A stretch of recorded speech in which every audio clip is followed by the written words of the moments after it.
Hey everyone, this is Johnny. I'm a Los Angeles Uber driver, and today I'm going to talk to you about how to get and maintain an excellent rating with Uber. You know, when we're first getting started, we all read and hear that if your rating as a driver is ever below a 4.6, you could lose your job as a driver with Uber. And that is technically correct. That is what the Uber website and the app states. So it's very important to keep an above average rating.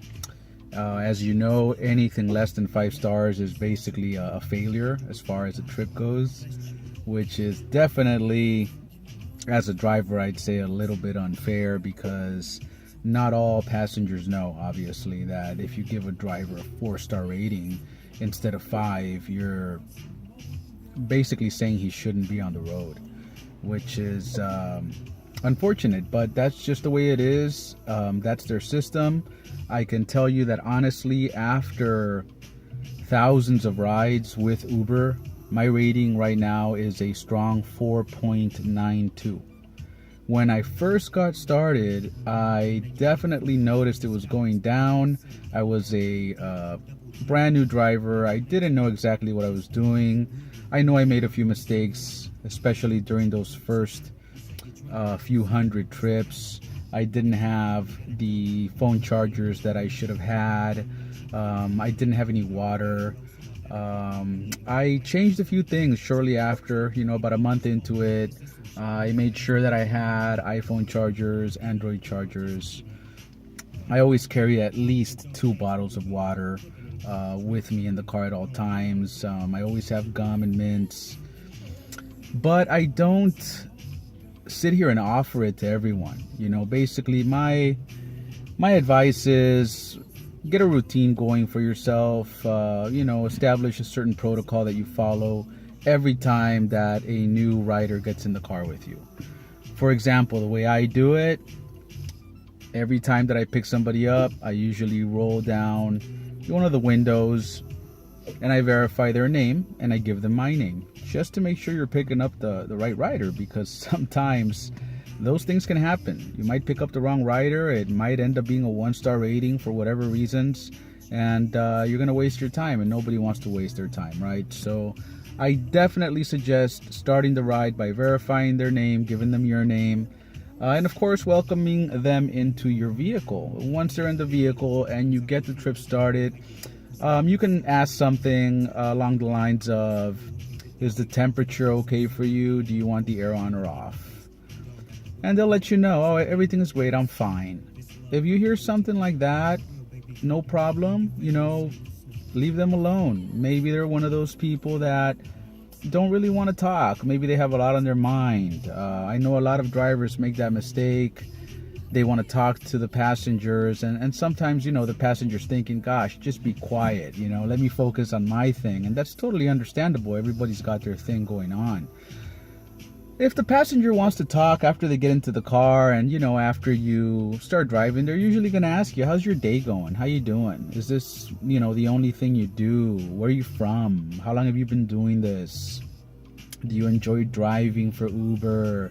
These different questions that, tell you this conversation, this passenger wants to have a conversation, so you can engage. Obviously, you don't want to overdo it. You don't want to over talk and talk their head off to the point where they start looking around like, oh, please be quiet. Every time that I have a conversation with someone, I pause here and there. I just stop talking. That gives them a chance to continue if they'd like to, or just stop right there and let them get back to their own thing. Once you start the trip, if I see that there's gonna be some time consumed in the trip, for example, it's not a short trip, it's a 30-minute trip or even a 20-minute trip, I'll definitely offer them a phone charger.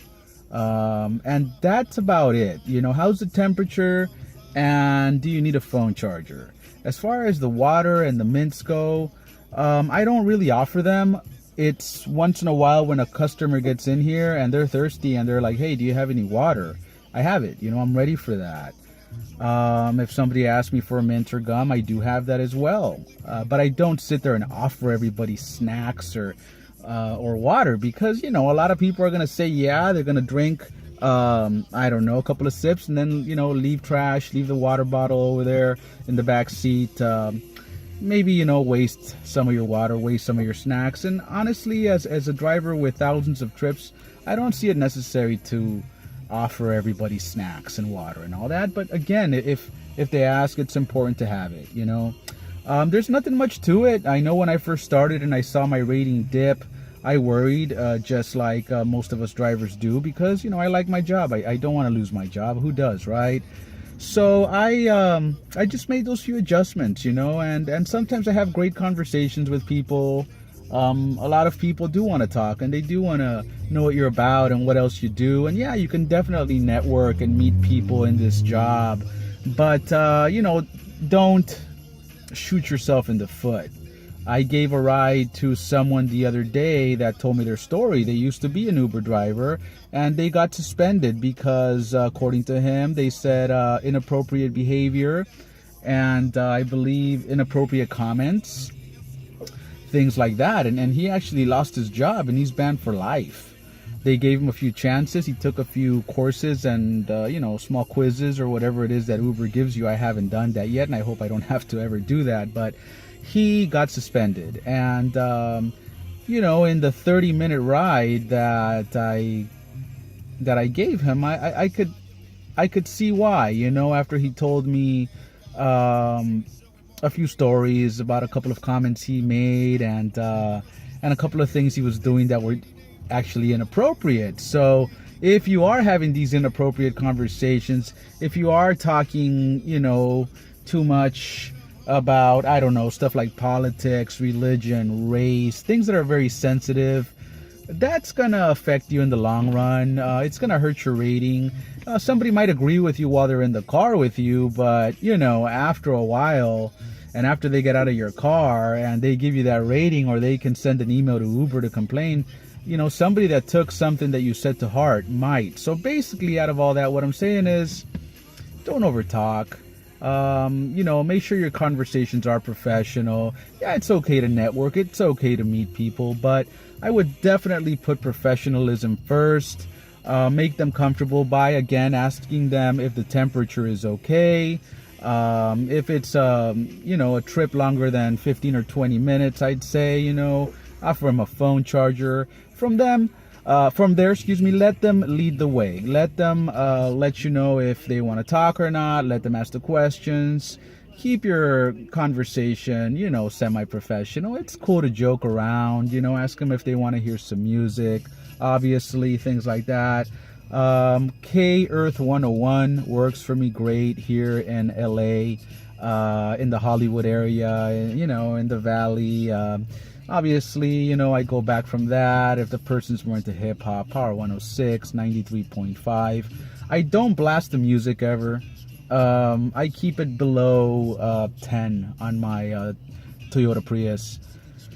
So I keep it, at a level where it's not annoying anybody. If the person's into music, they'll tell you, hey, put it up, play the music, or they'll say, oh, that's a great song, and then I'll hit the plus on the volume on my steering wheel a few times to bring up the the volume of the music for them, and then they just let me know this person is cool. They like to hear music, and then from there you can leave the music up a little higher. Obviously, if you get somebody that looks very conservative that comes into the car, maybe they're a little older or whatever, don't be blasting your music. Obviously, they're going to come in and say, maybe they're focused on somebody else and they don't want to hear loud music at that moment. So it's up to you as a driver to, make it a comfortable, enjoyable trip for every passenger. I do the best I can. My rating is very stable. I no longer worry about my rating, guys. I've been doing this for about 6 months now. I feel like I pretty much have it down. I try to be likable, but I don't overdo it, obviously. If they don't want to talk, leave them alone. Try not to make any mistakes with the GPS. Nobody's perfect. You're going to make mistakes. I make them sometimes. apologize. Sorry about that. I couldn't get in there. This guy blocked me from getting into that lane, so it'll just reroute. I'll take a different route. Whatever it is, they'll say no problem, no worries. I can honestly tell you that after thousands of trips, most people are very chill. They're great. They're very appreciative of the ride that you're giving them. And so am I. I appreciate the business, and I try to show them that with my demeanor and by taking them to where they need to go as safely and as efficiently as possible. Obviously you do want a lot of trips, but you don't want to, break any rules. You don't any traffic laws or rules. Don't run yellow lights excessively. There are cameras. You may get a ticket, and then your day's not going to be worth it at all at that point. So use common sense, guys. It's not difficult. I can honestly tell you that the first few weeks your rating is going to go up and down. Don't take it personally. Just do the best you can. Have a positive attitude. Don't overtalk. Learn your GPS. After you have 500 rides under your belt, your rating is going to stabilize. You're not going to see a dip that much unless you have a bad experience with somebody. They rate you a 1 star or something like that. That being said, it's very important to start the trip on time and end the trip on time. I will end my video with this. A good way to lower your rating is to not end the trip on time. Out of the thousands of trips I've done, I did make a mistake once. I took a passenger to LAX, and when he stepped out of the car and I helped him with his luggage, another Uber driver pulled up in front of me, dropping somebody else off, and we started having a conversation about Uber. And what happened was I did not end the trip. So when I got back in the car and I started to drive away from the airport, I noticed the GPS is still on and it's trying to take me back to LAX. And I noticed, oh wow, I never ended the trip. And I ended it immediately. And I saw how much I got paid for the trip, and it was, $43 instead of, I would have guessed, maybe like 24 or 25. I checked my rating 10 minutes later and it went down a point. I know he rated me 1 star. I still obviously emailed Uber and I let them know what had happened, and I'm sure they made the adjustment the next day, but it was too late. My rating went down. So make sure that you end the trip. It's better to end the trip, I'd say, while they're still in your car and before they get out, and just let them know. Say, hey, thank you so much. I appreciate you riding with me, and let me give you your 5 stars, and let them know trip's complete, and they'll appreciate that, and they're gonna give you 5 stars most of the time. After thousands of trips, I have a 4.92 rating, guys. That's a 4.92. I can honestly tell you that I feel that I know what I'm doing. And just do your best. Don't stress about it. That's the best thing to do. Don't break any traffic rules and traffic laws, but try to act like you're driving on your own. Act like they're not there pretty much, and do the best job you can as a driver. They don't want you to go extra slow either. Just take them there promptly, efficiently, safely. I already said enough, guys. Thank you for watching my video. It's the first one I make. I finally have gotten to the point where I feel that I have enough experience under my belt to actually reach out to you guys and really give you some good information. I hope I have. I'll be making more videos on different things regarding Uber, different topics, different subjects. So come back, add me and click on the link below by all means if you're looking to join Uber and become a Uber driver. You're gonna get a bonus. I'm gonna get a bonus. I will contact you, and you can give me your number, and I'll have a conversation with you over the phone. If you're a Los Angeles Uber driver and you're very serious about it and you even want to meet, we can do so. I am willing to help you and give you a lot of good pointers. I had nobody telling me this when I started, but you'll have me as your guide. So thank you for watching, and drive safely. That's the most important thing, right? Have a good day, guys. Bye-bye.